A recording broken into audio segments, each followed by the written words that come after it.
ഭയമുണ്ടോ? ഭയം എന്നുള്ളതല്ല പറയുന്നത്, നമുക്ക് ആങ്സൈറ്റി ഉണ്ട്.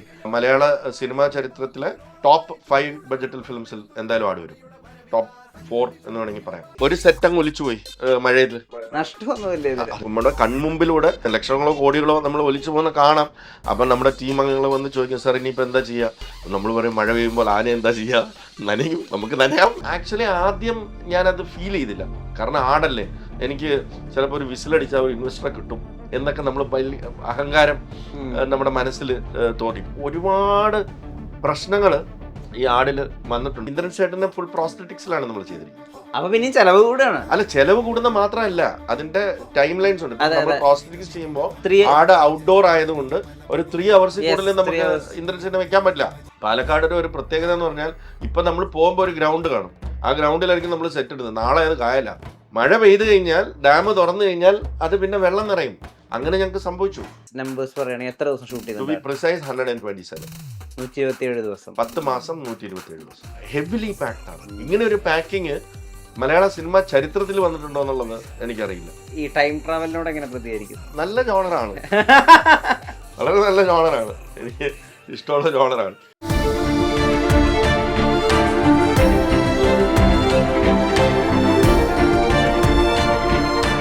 Own your pride. Pride Diamond Collections by Joya Lucas, world's favorite jeweler. Oxygen mobile ഉത്സവം. മൊബൈൽ വിൽപ്പനാനന്തര സേവനത്തിന് 100% guarantee. EMI, cash back, exchange ഓഫറുകൾക്ക് പുറമെ അത്യുഗ്രൻ സമ്മാനങ്ങളും.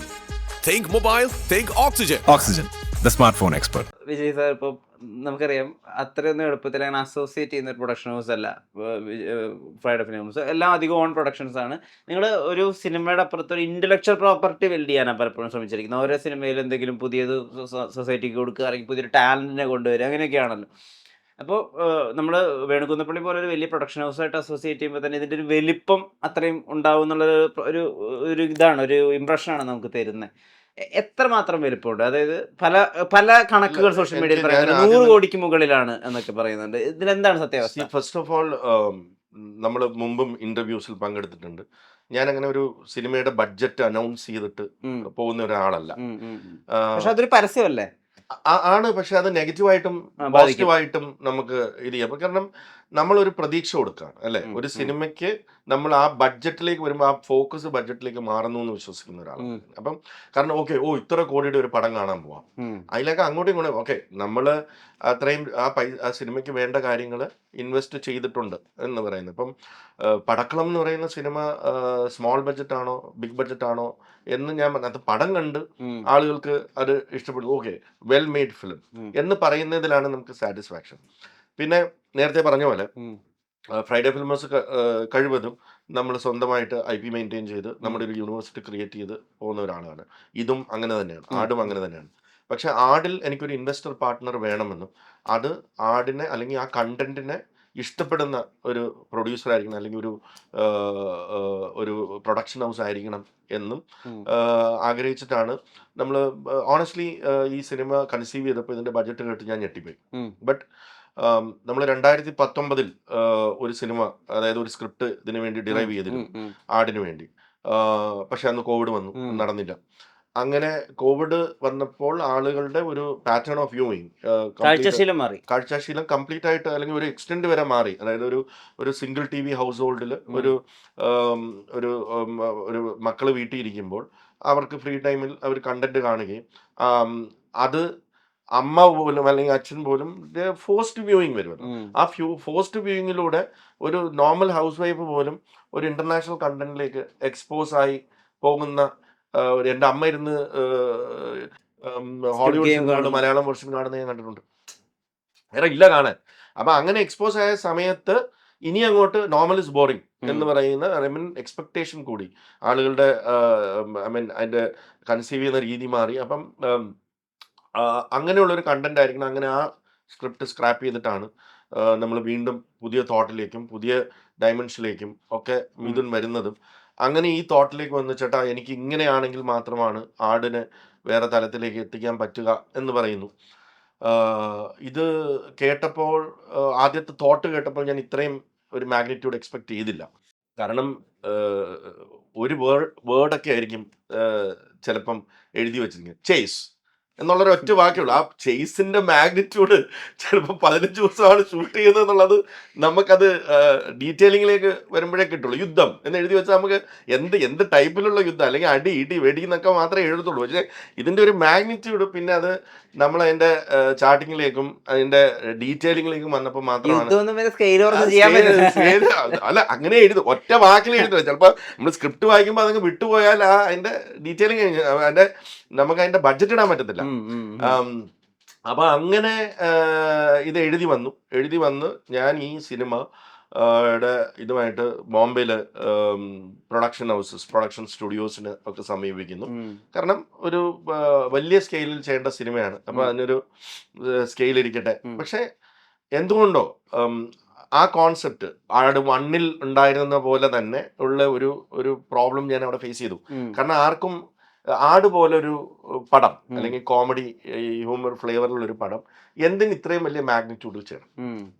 അത് പിന്നെ കാസ്റ്റ് എന്ന് പറയുന്നത് നമ്മുടെ ഒരു എൻസിമ്പിൾ കാസ്റ്റ് ആണ് ആടെന്ന് പറയുന്നത്. എൻ്റെ ക്യാരക്ടേഴ്സ് ആണ് ഹീറോസ്. അപ്പം ആ എൻസിമ്പിൾ കാസ്റ്റിലുള്ള ബഡ്ജറ്റിന് ഒരു പരിധിയുണ്ട് എന്നാണ് ബോംബെയിലുള്ള സ്റ്റുഡിയോസ് വരെ വിശ്വസിക്കുന്നത്. അപ്പം എനിക്കൊരു കാര്യം മനസ്സിലായി, ഇത് മലയാളത്തെ മനസ്സിലാക്കുന്ന, അല്ലെങ്കിൽ മലയാള സിനിമയെ മനസ്സിലാക്കുന്ന, അല്ലെങ്കിൽ അതിൻ്റെ ഒരു ഹാർഡിൻ്റെ ഒരു ഫോളോയിങ്, അല്ലെങ്കിൽ അതിൻ്റെ ഒരു സ്കോപ്പ് ഓർ അതിന്റെ ഒരു ഫാൻ ഫോളോയിങ്ങിനെ മനസ്സിലാക്കുന്ന ഒരാൾക്ക് മാത്രമേ ഈ ബഡ്ജറ്റും ഇതിൽ മനസ്സിലാവൂ. അത് മാത്രമല്ല സാർ, ഞാൻ ഇന്ററപ്റ്റ് ചെയ്യല്ല, ഈ ബോളിവുഡിന്റെ തമാശ നമുക്ക് ഒരിക്കലും മനസ്സിലാകാത്ത രീതിയിലേക്ക് പോയിക്കൊണ്ടിരിക്കുകയാണ്. അവരവിടെ എന്താണ് തമാശ എന്ന് പറഞ്ഞ് ചെയ്തുകൊണ്ടിരിക്കുന്നത്? നമ്മൾ എപ്പോഴും കോമഡിയുടെ കാര്യത്തിൽ നമ്മൾ എപ്പോഴും 10 years ahead ആണ്. അതുകൊണ്ടാണ് ഇവിടെ നിർമ്മിക്കപ്പെട്ട പണ്ടത്തെ സിനിമകൾ 10 വർഷം അവിടെ പോയി അത് നിർമ്മിക്കപ്പെടുന്നത്. അപ്പം ആ സമയം ആയപ്പോഴത്തേക്ക് ഈ പല മീറ്റിങ്ങുകളും, ഇതിനിടയിൽ ഒരു ഡിസാസ്റ്റർ ഉണ്ടായതെന്ന് പറഞ്ഞാൽ ഓൾമോസ്റ്റ് ഒരു വെഞ്ചർ ക്യാപിറ്റലിസ്റ്റുമായിട്ട് ഞാൻ ഇത് സൈൻ ചെയ്തു. ചെയ്തു എന്ന് പറഞ്ഞാൽ ഏകദേശം കോൺട്രാക്ട് വരെ വന്ന സമയത്ത് ധർമ്മ പ്രൊഡക്ഷൻസ് ആണ്. അല്ല, ഞാൻ പറഞ്ഞ പേര് ഞാൻ പറയണ്ട, നടക്കാത്തൊരു കാര്യത്തിന്റെ പേര് പറയേണ്ട കാര്യം. അപ്പൊ വലിയ ജയന്റ് പ്രൊഡക്ഷൻ ഹൗസ് എന്ന് പറയാം. എന്നുവെച്ചാൽ ജയന്റ് എന്ന് പറഞ്ഞാൽ അതിന്റെ ഡെഫിനിഷൻ വേറെയാണ്. നമുക്ക് ഇവിടെ ജയന്റ് അല്ല, അവിടെ ജയന്റ് അല്ല. ഞാൻ പറയണ ക്യാഷ് റിച്ച് ആയിട്ടുള്ള ഒരു ഇത് മലയാള സിനിമയിലേക്ക് വരാൻ ആഗ്രഹിച്ചൊരു ബാനറുമായിട്ട് ഞാൻ ഏകദേശം കോൺട്രാക്ട് വന്നു. അതിന്റെ ഫൈനർ പോയിന്റ്സ് ഡിസ്കസ് ചെയ്തുകൊണ്ടിരിക്കുന്ന സമയത്താണ് കഴിഞ്ഞ ഫെബ്രുവരിയിൽ പ്രൊഡ്യൂസർ അസോസിയേഷന്റെ കണക്ക് പുറത്തു വരുന്നു. അപ്പം ഞാൻ അതിനകത്ത് മലയാള സിനിമയെ പ്രകീർത്തിച്ചുകൊണ്ട് കുറച്ച് സ്ലൈഡുകൾ ആഡ് ചെയ്തിരുന്നു. അതായത് ഇൻഡസ്ട്രിയുടെ ഗ്രോത്ത് കമ്പയറിംഗ് ടു ബോളിവുഡ്, നിങ്ങൾക്ക് 1% ആണ് സക്സസ് റേഷ്യോ, പക്ഷെ ഞങ്ങളുടെ സക്സസ് റേഷ്യോ അങ്ങനെയല്ല. A ക്ലാസ് സിനിമകൾ ഇത്ര % സക്സസ് ലിസ്റ്റ് ഡൗൺ ചെയ്തിട്ട് ഞാൻ മലയാള സിനിമയെ ഭയങ്കരമായിട്ട് രീതിയിൽ പ്രസന്റ് ചെയ്തിരുന്നു. പക്ഷെ അവരെനിക്ക് അയച്ച മെയിലിൽ whatever you have said is not what is come out officially from your own association എന്ന് പറഞ്ഞിട്ടൊരു മെയിലാണ് എനിക്ക് വന്നത്. അപ്പൊ ആകെ ഞാൻ തകർന്നു പോയി. അതായത് ഇവിടെ ചെയ്യുന്ന ഒരു പ്രസ് മീറ്റിന്റെ ബട്ടർഫ്ലൈ എഫക്ട് കൊണ്ട് നിങ്ങൾക്ക് ബട്ടർഫ്ലൈ എഫക്ട് ഉണ്ടല്ലോ. കാരണം ബട്ടർഫ്ലൈ എഫക്ട് എന്ന് പറയുന്നത് അത് ഒഫീഷ്യൽ കണക്കല്ലേ പോകുന്നത്. മലയാള സിനിമ നഷ്ടത്തിലാണെന്നും ഇത്ര കോടി രൂപ ഈ മാസം തന്നെ നഷ്ടം വന്നു എന്നും ഒരു അസോസിയേഷൻ പറയാണ്. അപ്പം നമ്മൾ കൊടുത്ത പ്രസന്റേഷൻ വാലിഡ് അല്ലാണ്ടാവണു. അപ്പം ഞാനത് ആക്ച്വലി ആദ്യം ഞാനത് ഫീൽ ചെയ്തില്ല. കാരണം ആടല്ലേ, എനിക്ക് ചിലപ്പോൾ ഒരു വിസിലടിച്ചാൽ ഒരു ഇൻവെസ്റ്ററെ കിട്ടും എന്നൊക്കെ നമ്മൾ വലിയ അഹങ്കാരം നമ്മുടെ മനസ്സിൽ തോന്നി. പിന്നെയാണ് മനസ്സിലായത് ഇതിന്റെ ഒരു മാഗ്നിറ്റ്യൂഡ് വെച്ച് ഈ പറയുന്ന കാര്യം ഭയങ്കരമായിട്ട് സ്പ്രെഡ് ആയിട്ടുണ്ടെന്നും ആർക്കും ഇപ്പൊ ഇത്രയും വലിയൊരു ബഡ്ജറ്റിലേക്ക് ഈ കാസ്റ്റ് വെച്ചിട്ട് ടച്ച് ചെയ്യാനായിട്ടുള്ള സാധ്യതയില്ല എന്നുള്ളത്. ചെറുതായിട്ടൊന്ന് വരണ്ടു ഞാൻ. കാരണം പടക്കളം അന്ന് റിലീസ് ചെയ്യാൻ പോവാണ്. ആ പടക്കളം റിലീസ് ചെയ്യുന്ന സമയത്ത് തന്നെയാണ് ആടിന്റെ ഷൂട്ട് വെച്ചിരിക്കുന്നത്. അപ്പം പടക്കളത്തിലുള്ള പൈസ റിട്ടേൺ വന്നിട്ടുമില്ല, ആടിലേക്ക് പോവുകയും വേണം. ആടിന്റെ ഷൂട്ട് തുടങ്ങി. തുടക്കം തന്നെ ഏറ്റവും വലിയ സെറ്റ് പരിപാടികളാണ് ചെയ്യുന്നത്. നമുക്ക് പിടിക്കാൻ പറ്റുന്ന ഒരു ലിമിറ്റ് ഉണ്ട്. പക്ഷെ ഞാൻ ആ സമയത്തും ഞാൻ എനിക്ക് പൊട്ടൻഷ്യൽ ആയിട്ടുള്ള ഇൻവെസ്റ്റേഴ്സുമായിട്ട് ഞാൻ സംസാരിക്കുന്നുണ്ട്. ഒരു ദിവസം ഷൂട്ട് കഴിഞ്ഞിട്ട് ഞാൻ വീണ്ടും ബോംബെ പോന്നു. ഒരു ഘട്ടമായപ്പം എനിക്ക് പേടിയായി തുടങ്ങി. ഇത് എൻ്റെ കയ്യിൽ നിൽക്കില്ല. പിന്നെ നമ്മുടെ ഒരു റെപ്യൂട്ടേഷൻ എന്ന് പറയുന്നത്, നമ്മളൊരു സിനിമ തുടങ്ങിയാൽ അതിന് പിന്നെ ഇതുവരെ ഷെൽവി ഷെൽവ് ചെയ്യുന്നയോ അല്ലെങ്കിൽ അങ്ങനെ ഒരു ഫൈനാൻഷ്യൽ പ്രോബ്ലം കൊണ്ട് നിൽക്കുകയോ അല്ലെങ്കിൽ പറഞ്ഞ ഡേറ്റിൽ റിലീസ് ആവാതിരിക്കുകയോ അങ്ങനെ ചിലപ്പോൾ 1-2 ആഴ്ചകൾ അങ്ങോട്ടും ഇങ്ങോട്ടൊക്കെ മാറിയേക്കാം.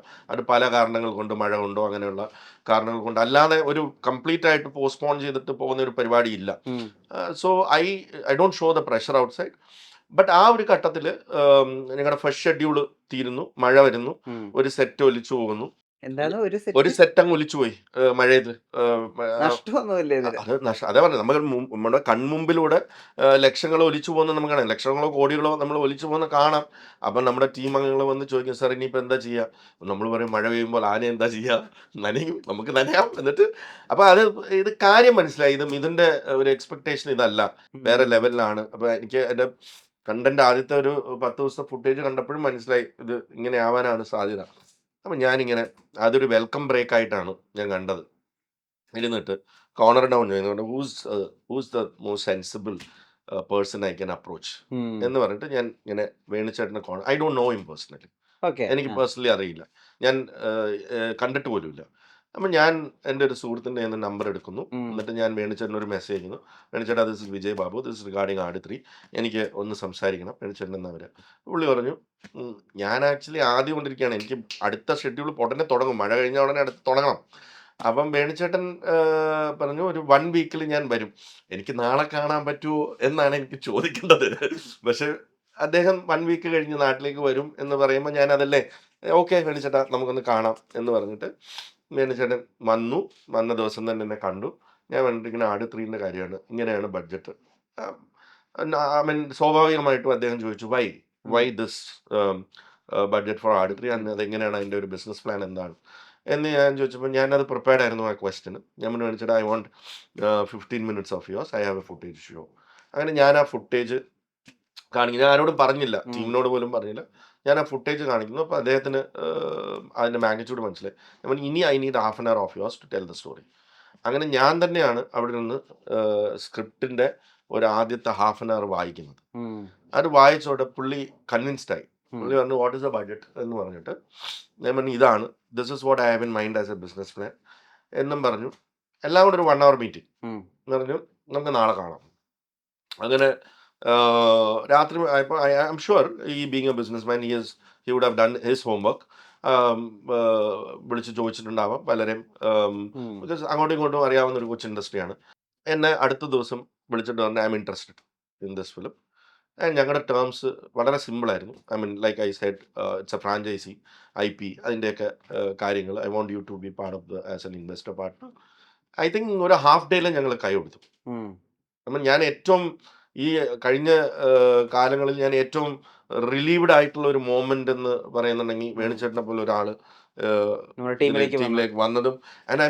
ഇന്നിപ്പം ഇത് ഇങ്ങനെ ലാസ്റ്റ് ഘട്ടത്തിൽ ഇതിങ്ങനെ I think it was my biggest blessing. Because അങ്ങനെ ഒരു ജെന്യുവൻ ആയിട്ടുള്ളൊരു പ്രൊഡക്ഷൻ ഹൗസ് അല്ലെങ്കിൽ പേഴ്സൺ ഈ ആട് 3ലേക്ക് വന്നില്ലായിരുന്നുവെങ്കിൽ ഇത് ഈ രീതിയിൽ നടക്കുമെന്ന് എനിക്ക് തോന്നുന്നില്ല. ആരും ഇത്രയും അഡ്ജസ്റ്റിംഗ് ആയിട്ട്, ഇത്രയും കോപ്പറേറ്റീവ് ആയിട്ട് നിന്നിട്ടുള്ള ഒരാൾ ഞാൻ കണ്ടിട്ടില്ല. ഐ മീൻ ഇതെൻ്റെ ഒരു ഒഫീഷ്യലി ഫസ്റ്റ് ടൈപ്പ് ആണെങ്കിൽ കൂടെ I M so happy with, I am sure is also happy with the content.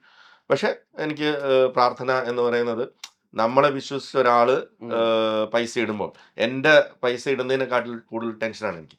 കാരണം അദ്ദേഹത്തിൻ്റെ പൈസ നഷ്ടമൊന്നും വരരുത്. അതുകൊണ്ട് തന്നെ ഫസ്റ്റ് ഞാൻ I would clear him and then I would take the risk. അങ്ങനെ അതൊക്കെ പിന്നെ ഞങ്ങളുടെ കാര്യങ്ങളാണ്. ഈ നിലവിൽ ഫ്രൈഡേ ഫിലിം ഹൗസിന്റെ മാഗ്നം ഓപ്പസ് ആണ് ആട് 3.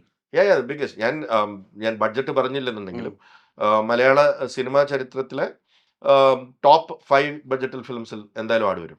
ടോപ്പ് 4 എന്ന് വേണമെങ്കിൽ പറയാം. ഇപ്പൊ ഈ പണത്തിന്റെ കണക്കങ്ങ് വിടാം നമുക്ക്. അതല്ലാതെ ഇപ്പോ ഈ ഓരോ ദിവസവും 1000 ജൂനിയർ ആർട്ടിസ്റ്റുകൾ അങ്ങനെയൊക്കെയാണല്ലോ പറയുക. അല്ലെങ്കിൽ ഇത്ര അധികം സാമഗ്രികളുള്ള സെറ്റുകൾ, ആ വിധത്തിൽ പറയുകയാണെങ്കിലും ഇത് ഒരു എപ്പിക് ഫാന്റസി എന്ന് പറയുന്ന ജോണറാണ്. അപ്പം 2 കാലഘട്ടങ്ങളുണ്ട്. 2 കാലഘട്ടങ്ങളിൽ ഒന്ന് 17ാം നൂറ്റാണ്ടാണ്.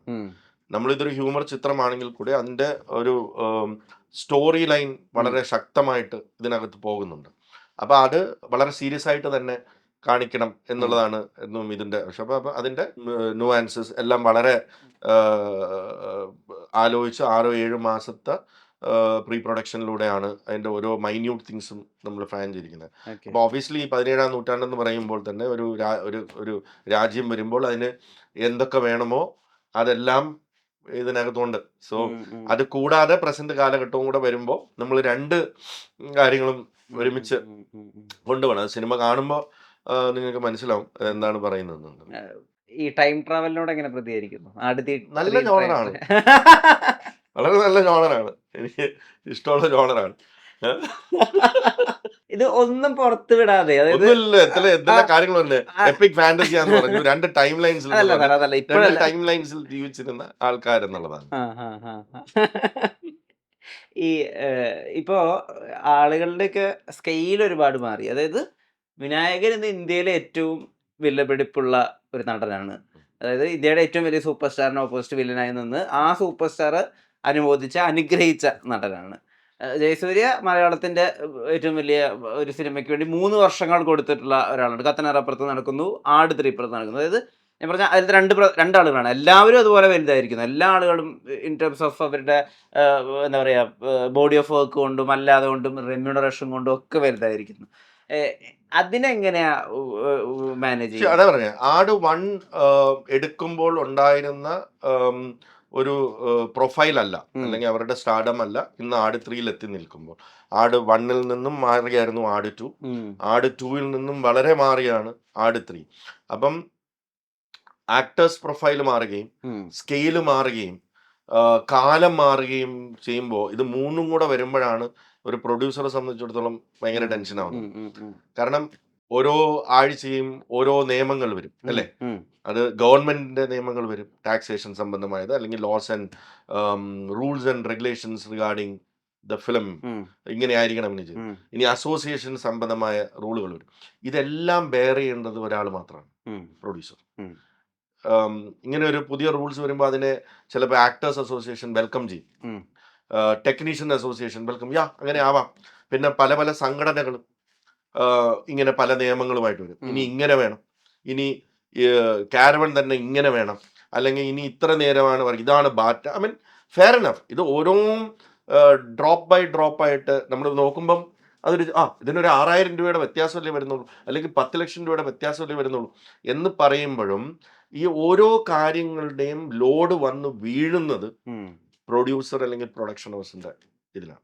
അപ്പം ഒരു ഫ്രാഞ്ചൈസി എന്ന് പറയുമ്പോൾ ഇപ്പം നമ്മൾ നാഷണൽ ഫ്രാഞ്ചൈസീസ് നോക്കുകയാണെങ്കിൽ ഒരു ഫ്രാഞ്ചൈസി സക്സസ്ഫുൾ ആയി കഴിഞ്ഞാൽ അതിന്റെ ഫോർമുല എന്ന് പറയുന്നത് കോസ്റ്റ് താഴുകയും പ്രോഫിറ്റ് കൂടുകയും ചെയ്യും. ഇപ്പൊ സ്ത്രീ എന്ന് പറയുന്ന ഫ്രാഞ്ചൈസിയിലേക്ക് നമുക്ക് പോവാണെങ്കിൽ സ്ത്രീ 1, സ്ത്രീ 2, സ്ത്രീ 3ലേക്ക്, അല്ലെങ്കിൽ ഗോൽമാൽ എന്ന് പറയുന്ന ബോളിവുഡിന്റെ ചെറിയ ഫ്രാഞ്ചൈസി നോക്കുകയാണെങ്കിൽ ഗോൽമാൽ 2ലേക്ക് വരുമ്പോൾ അവർ അതിനെ ഫുൾ ഒരു ബിൽഡിങ്ങിലേക്ക് ഒതുക്കുകയാണ്. ഒരു ഷിപ്പിനകത്ത്. അപ്പൊ കോസ്റ്റ് ഇൻടാക്ട് നിൽക്കും, because already an existing business ആ ഫ്രാഞ്ചൈസിക്ക് ഉണ്ട്. Then why should be take it to a different level? അവർക്ക് ആ ഹ്യൂമർ കണ്ടാൽ മതി. ഇത് ഞാൻ ഇതിനുമായിട്ട് ആർഗ്യൂ ചെയ്ത കാര്യമാണ് ഞങ്ങളല്ല. അപ്പം ഫ്രാഞ്ചൈസിക്ക് നമ്മൾ എന്തിനാണ് ഈ മാഗ്നിറ്റ്യൂഡിലേക്ക് പോകുന്നത്? അപ്പം അതൊരു കാര്യം. 2, ഈ സ്റ്റാർഡം മാറി എന്നുള്ളത്. അപ്പം പിന്നെ 3 നിയമങ്ങൾ മാറും. അപ്പൊ ഇതെല്ലാം കൂടെ വന്ന ഒരു കാര്യമാണിത്. ഫസ്റ്റ് ഓഫ് ഓൾ നമ്മുടെ ചലഞ്ച് എന്ന് പറയുന്നത് ഇത്രയും ആക്ടേഴ്സിനെ ഒരുമിച്ച് കൊണ്ടുവരിക എന്നുള്ളതാണ്. അതായത് ഇപ്പൊ നേരത്തെ പറഞ്ഞ വിനായകൻ എന്ന് പറയുന്നത് ഇന്ന് ഒരു നാഷണൽ സ്റ്റാറാണ്. അപ്പോൾ അദ്ദേഹത്തിന് തമിഴ് സിനിമയുണ്ട്, തെലുങ്ക് സിനിമയുണ്ട്, അതുണ്ട്. മറ്റുള്ള ഇപ്പം സൈജു കുറുപ്പാണെങ്കിൽ പോലും ആട് 1 ചെയ്യുമ്പോൾ ഉണ്ടായിരുന്ന സൈജു കുറുപ്പല്ല ഇന്ന് നായക നടനാണ്, ഏറ്റവും ബിസി ആയിട്ടുള്ള നായക നടനാണ്. അപ്പം സൈജുവിന് 3 പടം മാറ്റി വെക്കേണ്ടി വരും ആടിന് ഡേറ്റ് തരണമെങ്കിൽ. അപ്പൊ അത്രയും ദിവസം നമുക്ക് എടുക്കാന്നുള്ള ഒരു ചലഞ്ച് വിനായകൻ്റെ, സൈജുവിൻ്റെ. ഇപ്പം ഇതിനകത്തുള്ള ഓരോ ആക്ടേഴ്സും ഇപ്പൊ കോമഡി, അപ്പം ഇന്ദ്രൻ സേട്ടൻ ഇന്ന് 1 ഇറങ്ങിയപ്പോഴോ 2 ഇറങ്ങിയപ്പോഴുള്ള ഇന്ദ്രൻ സേട്ടൻ അല്ല, ഹോം കഴിഞ്ഞിട്ടുള്ള ഇന്ദ്രൻ സേട്ടൻ അല്ലേ? ഇന്ദ്രൻ സേട്ടൻ ഇന്ന് മലയാളത്തിലെ ഏറ്റവും തിരക്കുള്ള നടന്മാരിൽ, അല്ലെങ്കിൽ ഏറ്റവും വേഴ്സറ്റൈൽ ആയിട്ടുള്ള ആക്ടർ എന്ന് കൺസിഡർ ചെയ്യപ്പെടുന്ന ഒരു നടനാണ്. അത്രയും തിരക്കുണ്ട് ഇന്ദ്രൻ സേട്ടൻ്റെ. നമ്മുടെ പ്രശ്നം എന്തായിരുന്നു? ഇന്ദ്രൻ സേട്ടനെ സംബന്ധിച്ചിടത്തോളം ഈ മുടി ഫ്രണ്ടിൽ നിന്ന് ഷേവ് ചെയ്താൽ മാത്രമേ ആ ബിഗ് വെക്കാൻ പറ്റത്തുള്ളൂ. അതിന്റെ അർത്ഥം ആടിന്റെ ഷൂട്ട് കഴിയാതെ നമുക്കത് ചെയ്യാൻ പറ്റത്തില്ല. അവസാനം നമുക്കത് മാനേജ് ചെയ്യാൻ പറ്റില്ല. ബിക്കോസ് ഇന്ദ്രൻ ചേട്ടൻ പേട്രിയോട്ടിൽ അഭിനയിക്കുന്നുണ്ടായിരുന്നു, അത് കഴിഞ്ഞിട്ടുണ്ടായിരുന്നില്ല. സോ ഇന്ദ്രൻ ചേട്ടന് ഫുൾ പ്രോസ്തറ്റിക്സിലാണ് നമ്മൾ ചെയ്തിരിക്കുന്നത്, ഫുൾ പ്രോസ്തറ്റിക്സിലാണ്. അപ്പൊ പിന്നെയും ചെലവ് കൂടാണ്. അല്ല, ചെലവ് കൂടുന്ന മാത്രമല്ല, അതിന്റെ ടൈം ലൈൻസ് ഉണ്ട്. അതെ, നമ്മൾ അതെ. പ്രോസ്തറ്റിക്സ് ചെയ്യുമ്പോൾ 3 ആട് ഔട്ട്ഡോർ ആയതുകൊണ്ട് ഒരു 3 hours Yes, കൂടുതൽ 3 നമുക്ക് hours. ഇന്ദ്രൻ ചേട്ടനെ വെക്കാൻ പറ്റില്ല. അപ്പം നമ്മൾ ആ 3 hours ഷൂട്ട് ചെയ്ത് കഴിഞ്ഞിട്ട് മാക്സിമം അദ്ദേഹത്തിന് പെട്ടെന്ന് ഷൂട്ട് കഴിഞ്ഞ ഉടനെ AC യിൽ കൊണ്ടിരുത്തുക, വിയർക്കാതിരിക്കാൻ നോക്കുക. അപ്പൊ അതും മാനേജ് ചെയ്യണം. അത് അപ്പം 6 months അല്ല 10 months ആണ് എന്റെ ഷൂട്ടിംഗ് പ്രോസസ്സ് പോയത്.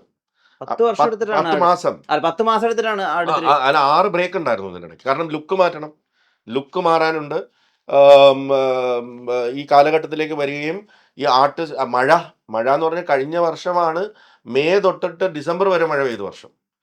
എത്ര മഴ പെയ്തു. അപ്പം നമുക്ക് ഈ ഇൻഡോർ പോർഷൻസ് എന്ന് പറയുന്ന ആടിൽ ലെസ് ദാൻ 10% ആണ് ഇൻഡോർ പോർഷൻസ് എന്ന് പറയുന്നത്. എല്ലാം ഔട്ട്ഡോർ ആണ്. അത് മെയിൻലി ഈ പഴയ കാലം കുറെ കാടുകളിലും ഒക്കെ ഉണ്ട്. അപ്പൊ അവിടേക്കെന്ന് പറഞ്ഞാൽ 4:30-5 മണിയാകുമ്പോൾ ഇരുട്ടാണ്. അപ്പൊ ലൈറ്റ് പോവാണ്. ലൈറ്റ് പോയി കഴിഞ്ഞാൽ നമുക്ക് ഷൂട്ട് ചെയ്യാൻ പറ്റില്ല. അങ്ങനെ എത്രയോ ദിവസങ്ങൾ നമുക്ക് കൂടുതൽ വേണ്ടി വന്നു. അപ്പൊ ഞാൻ പറഞ്ഞു തന്നെ, ഇതെല്ലാം വരുന്നത് പ്രൊഡക്ഷന്റെ ഹെഡിലേക്കാണ്. അപ്പൊ ഇത് ആദ്യം നമുക്ക് ആർട്ടിസ്റ്റിനെ മാനേജ് ചെയ്യുക, അവരുടെ ഡേറ്റ് മാനേജ് ചെയ്യുക എന്നുള്ള ഒരു ഇഷ്യൂ, പിന്നെ ലൊക്കേഷൻ മാനേജ് ചെയ്യുക എന്നുള്ള ഒരു ഇഷ്യൂ. ഇപ്പൊ പാലക്കാടാണ് ഷൂട്ട് ചെയ്യുന്നത്. പാലക്കാടിന്റെ ഒരു പ്രത്യേകത എന്ന് പറഞ്ഞാൽ, ഇപ്പൊ നമ്മൾ പോകുമ്പോൾ ഒരു ഗ്രൗണ്ട് കാണും. ആ ഗ്രൗണ്ടിലായിരിക്കും നമ്മൾ സെറ്റ് ഇടുന്നത്. നാളെ അത് കായല. മഴ പെയ്തു കഴിഞ്ഞാൽ, ഡാം തുറന്നു കഴിഞ്ഞാൽ അത് പിന്നെ വെള്ളം നിറയും. അങ്ങനെ ഞങ്ങൾക്ക് സംഭവിച്ചു.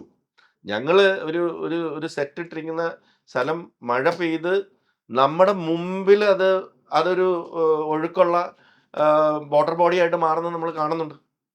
ആ വാട്ടർ ബോഡി പിന്നെ നമുക്കത് വേണമെങ്കിൽ ഡാം തുറക്കണം, ആ വെള്ളം പോണം.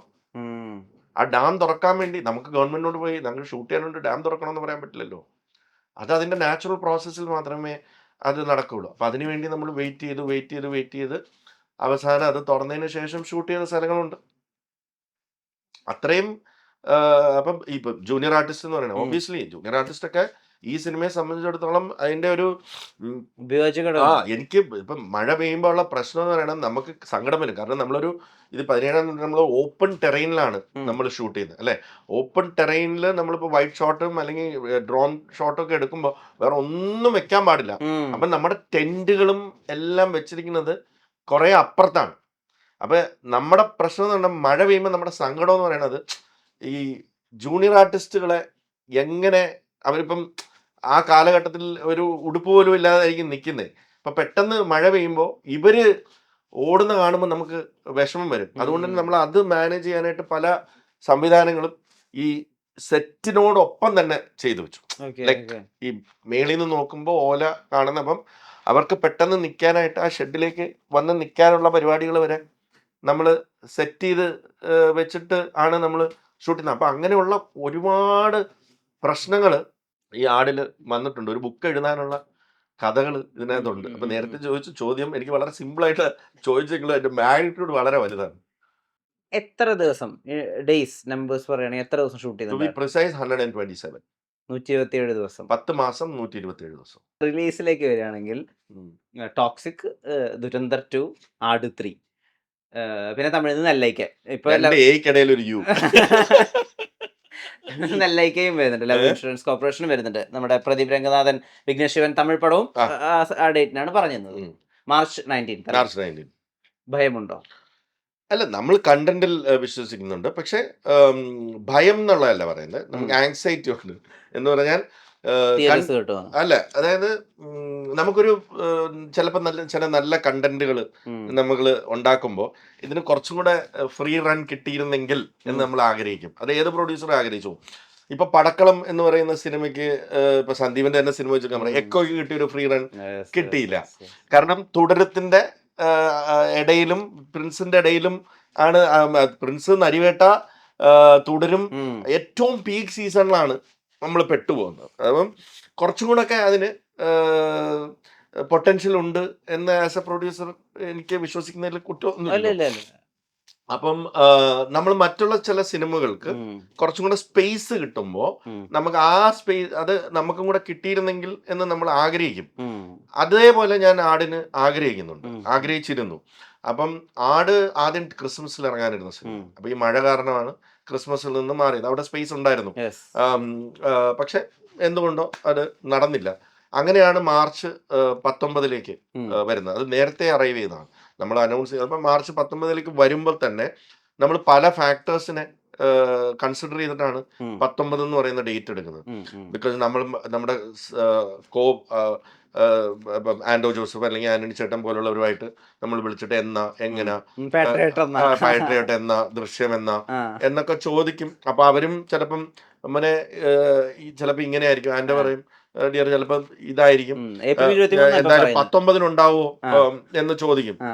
ഇതല്ലേ, ഇല്ല 19 ഉണ്ടാവില്ല. അല്ല അത് കഴിഞ്ഞ് 2 ആഴ്ച ഉണ്ടാവോ എന്നാണ്, ഇല്ല. അപ്പൊ നമുക്ക് അറിയാവുന്ന സിനിമകൾ, അതായത് അതിനൊരു സ്പേസ് കിട്ടത്തക്ക രീതിയിൽ നമ്മൾ പോയി അങ്ങനെ ചർച്ച ചെയ്ത് പിന്നെ അവർ ഇങ്ങോട്ട് വിളിക്കും, അവിടെ തന്നെ ആന്നേ, ഇനി അങ്ങോട്ട് വരരുതേ, അങ്ങനെയൊക്കെ ഉള്ള ചർച്ചകളിൽ നമ്മളൊരു ഡേറ്റ് ലോക്ക് ചെയ്യും. അത് കഴിഞ്ഞിട്ടാണ് ദുരന്തർ 2, അപ്പൊ ദുരന്തർ 1 ഇറങ്ങിയിട്ടില്ല, അപ്പൊ ദുരന്തർ ഉണ്ട് എന്നുള്ളത് അറിയുന്നു. അപ്പം നമ്മൾ ദുരന്തർ ഉണ്ടോ, ഓക്കെ നമുക്ക് ഇരിക്കാം. ടോക്സിക് മുമ്പ് അനൗൺസ് ചെയ്തിരുന്നുവെങ്കിലും അത് മാറാതിരിക്കാം, അങ്ങനെയൊക്കെ ഉള്ള സാധ്യതകൾ പറഞ്ഞു കേട്ടിരുന്നു. ശരി, ദുരന്തർ പിന്നെയാണ് വന്നത്. അപ്പൊ ടോക്സിക് വന്നാൽ ഓക്കെ, അതും രണ്ടും സെപ്പറേറ്റ് ജോണറാണ്, നമുക്ക് പോകാം എന്നുള്ള രീതിയിൽ തന്നെയാണ് നിന്നിട്ടുള്ളത്. ബഡ്ജറ്റ് കയറുമ്പോൾ ആങ്സൈറ്റി ഉണ്ടാവുക സ്വാഭാവികമാണ്, വേറൊന്നും കൊണ്ടല്ല. അത് ആ സിനിമ അങ്ങനെ ഒരു സ്പേസ് ഡിസേർവ് ചെയ്യുന്നുണ്ട്. പിന്നെ നല്ല സിനിമയാണെങ്കിൽ ഏത് കാലഘട്ടത്തിലും ഏത് രീതിയിലും വിജയിക്കും എന്നുള്ളത് കൊണ്ട് നമ്മൾ അങ്ങ് പോകണം. പിന്നെ ഇത് കഴിഞ്ഞ വർഷം മഴ പെയ്തത് കൊണ്ട് തന്നെ, വലിയ രീതിയിൽ മഴ പെയ്തുകൊണ്ട് തന്നെ കുറേ സിനിമകളിടില്ല. അല്ലെങ്കിൽ ക്രിസ്മസിന് വളരെ കുറച്ച് സിനിമകൾ മാത്രമേ, അല്ലെങ്കിൽ you look at October to December വളരെ കുറച്ച് സിനിമകൾ മാത്രമേ ഉണ്ടാവുള്ളൂ. കാരണം ഇതെല്ലാം പ്രൊഡക്ഷൻ തീരാത്തത് കൊണ്ടാണ്. അങ്ങനെ വരുമ്പോൾ മലയാളത്തിൽ വളരെ കുറച്ച് സീസണുകളിലേ ഉള്ളൂ. ഈ മഴ കഴിഞ്ഞിട്ട് നോക്കുകയാണെങ്കിൽ ഈ സ്കൂൾ അവധി, അത് കഴിഞ്ഞാൽ കുറച്ച് ഓണം കഴിഞ്ഞാൽ പിന്നെ October November December festive season എന്ന് പറയുന്നത്, പിന്നെ ക്രിസ്മസ്, ഇത്രയേ ഉള്ളൂ. അപ്പം വിഷു. അപ്പം ഈ കുറേ സിനിമകൾ ഒരുമിച്ച് റെഡി ആവുകയും എല്ലാവർക്കും എല്ലാ പ്രൊഡ്യൂസേഴ്സിൻ്റെ പ്രശ്നം എന്ന് പറയുന്നത്, ഈ സിനിമ ഇറങ്ങാത്തിടത്തോളം കാലം അത്രയും നാൾ ക്യാപിറ്റൽ ഹോൾഡ് ചെയ്യാണ്, ഇൻട്രസ്റ്റ് ഓൺ ക്യാപിറ്റലും ഇത് ഹോൾഡ് ചെയ്യാണ്. ആ പൈസ തിരിച്ചു വരണമെങ്കിൽ ഇത് ഇറങ്ങണം. അപ്പം എത്രയും വേഗം ഇറങ്ങുക. അപ്പം അവധി, ഈ സ്കൂൾ അവധി കഴിഞ്ഞ് കഴിഞ്ഞാൽ പിന്നെ ഓണം ഓൾറെഡി ആളുകൾ കർച്ചീപ്പിട്ട് കഴിഞ്ഞു അല്ലേ. അതും ശക്തമായ 4-5 പടങ്ങൾ അവിടെ ഇട്ട് കഴിഞ്ഞു. ഈ ജൂൺ ജൂലൈയില് സ്കൂൾ തുറക്കലും മഴയും എല്ലാം കൂടെ ജൂണിൽ വളരെ മുമ്പ് ജൂലൈ ഒരു ബെറ്റർ സീസൺ ആയിരുന്നു. ഇപ്പം അൺപ്രഡിക്റ്റബിൾ ആണ് റെയിൻ. എന്നാലും ഉറപ്പിക്കാൻ നമുക്ക് ജൂണിൽ മഴ പെയ്യുന്നു. അപ്പൊ ജൂലൈയില് ഇപ്പം ഇറങ്ങാൻ പറ്റാത്ത പടങ്ങൾ ജൂലൈയിൽ ഓൾറെഡി ഇങ്ങനെ നോട്ട് ഔട്ട് വെച്ചിട്ടുണ്ട്, നമുക്കറിയാം. അതുകൊണ്ട് തന്നെ ഇപ്പൊ എത്ര പടങ്ങളാണ് അവധിക്ക് ഇറങ്ങുന്നത് അല്ലേ. അപ്പൊ നമുക്ക് ഇനി പേടിച്ചിട്ട് കാര്യമില്ല, അങ്ങോട്ട് ഇറങ്ങുക എന്നുള്ളതാണ്. ശരി, നമുക്ക് 2 അന്യഭാഷാ ചിത്രങ്ങളുണ്ട്, എന്നാലും മണ്ണിന്റെ മണമുള്ള നമ്മുടെ ആണ് ആളുകളുടെ ഫസ്റ്റ് ചോയ്സ് ആയിട്ട് വരും എന്ന് വിശ്വസിച്ചുകൊണ്ട് നമ്മൾ അങ്ങോട്ട് ഇറങ്ങുക. ഏതിനെ കൂടുതൽ ഭയക്കുക, ദൃശ്യത്തിനെയാണോ പാട്രിയോട്ടിനെയാണോ? അല്ല, അത് നമ്മുടെ കൺസേൺ ഉണ്ടായിരുന്നത് ഇതിനെ പറ്റിയായിരുന്നു. ദൃശ്യം 3 ആയിരുന്നു, പാട്രിയോട്ടായിരുന്നോ, ഏതായിരുന്നു കൺസേൺ? അങ്ങനെയല്ല, രണ്ടിലും ഒന്ന് ലാലേട്ടൻ, മറ്റതിൽ ലാലേട്ടനും മമ്മൂക്കയും എല്ലാം ഉണ്ട്. അത് ഒന്ന് ഫ്രാഞ്ചൈസി, മലയാളത്തിന്റെ ഏറ്റവും വലിയ ഫ്രാഞ്ചൈസി അല്ലേ. മറ്റതൊന്ന് ഈ അടുത്ത് വന്നിട്ടില്ലാത്ത ഏറ്റവും ബിഗ്ഗസ്റ്റ് സ്റ്റാർ കാസ്റ്റ്. അപ്പൊ ഇതിന് രണ്ടിൻ്റെതായ പ്രത്യേകതകളുണ്ട്. അതുകൊണ്ട് തന്നെ ഭയം എന്നുള്ളതല്ല, ഇത് ഒരുമിച്ച് ഇറങ്ങണ്ടല്ലോ, എല്ലാവർക്കും അവരുടേതായ സ്പേസ്. അപ്പം ദൃശ്യം കാണാൻ ആഗ്രഹിക്കുന്ന ആടും ദൃശ്യവും കാണാൻ ആഗ്രഹിക്കുന്നവർ തന്നെ പേട്രോളും കാണാനായിരിക്കും. അപ്പൊ നമുക്ക് സ്പേസ് കൊടുത്താൽ എല്ലാവർക്കും 3 കാണാലോ അടുത്ത ശമ്പളം വരുമ്പോഴത്തേക്ക്. അല്ലെങ്കിൽ അപ്പം അങ്ങനെ സ്പേസ് അപ്പൊ ബാക്കിയുള്ള സിനിമകൾ അതുകൊണ്ട് വലിയ പടങ്ങൾ വരുന്നുണ്ട്. അപ്പൊ അവരും കൊണ്ടുവന്ന് പ്ലേസ് ചെയ്തിട്ടുണ്ട്. ഇപ്പം if you look at March to May end heavily packed ആണ്. ഇങ്ങനെ ഒരു പാക്കിങ് മലയാള സിനിമ ചരിത്രത്തിൽ വന്നിട്ടുണ്ടോ എന്നുള്ളത് എനിക്കറിയില്ല. സ്പീക്കിംഗ് ഓഫ് ലാലേട്ടന്റെ ഒരു വോയിസ് ഓവറിലാണ് ആടുതിരി ആരംഭിക്കുന്നത് എന്നൊക്കെ പറയുന്നത് കേൾക്കുന്നു. സത്യമാണോ? എവിടുന്ന് ഇതൊക്കെ വരുന്നത്? ഞാൻ നല്ല സംശയങ്ങൾ ഇത് എവിടുന്ന് ഇതൊക്കെ വരുന്നത്? സിൻസ് ഫ്രൈഡേ ഫിലിംസ് ആയിട്ട് വളരെ ക്ലോസ്ലി അസോസിയേറ്റ് ചെയ്തിട്ടുള്ള ഒരാളാണ് ലാലേട്ടന്റെ ഭയങ്കര ഭീകര ഫാനാണ് വിജയ് ബാബു. മിഥുൻ മാനുവൽ ഇതുവരെ ലാലേട്ടനായിട്ട് അസോസിയേറ്റ് ചെയ്തിട്ടില്ല. സോ അങ്ങനെ ഒരു വോയിസ് ഓവർ സാധ്യത ഉണ്ടോ? ഞാൻ പറഞ്ഞില്ലേ, അങ്ങനെയൊക്കെ ഉള്ള പല ഓപ്ഷൻസും നമ്മൾ എക്സ്പ്ലോർ ചെയ്തിരുന്നു. പക്ഷെ അതിനെല്ലാം മാറ്റി ഒരു ക്രിയേറ്റീവ് സർപ്രൈസിലേക്കാണ് നമ്മൾ അതിന്റെ തുടക്കത്തിലേക്ക് വരുന്നത്. അതാണ് ആടിന് ഏറ്റവും അനുയോജ്യം എന്ന് ഞങ്ങൾ എല്ലാവരും കൂടെ പിന്നെ തീരുമാനിക്കുകയും അങ്ങനെ ഒരു ക്രിയേറ്റീവ് സർപ്രൈസിലേക്കാണ് വരുന്നത്. കാണുമ്പോൾ അറിയാം.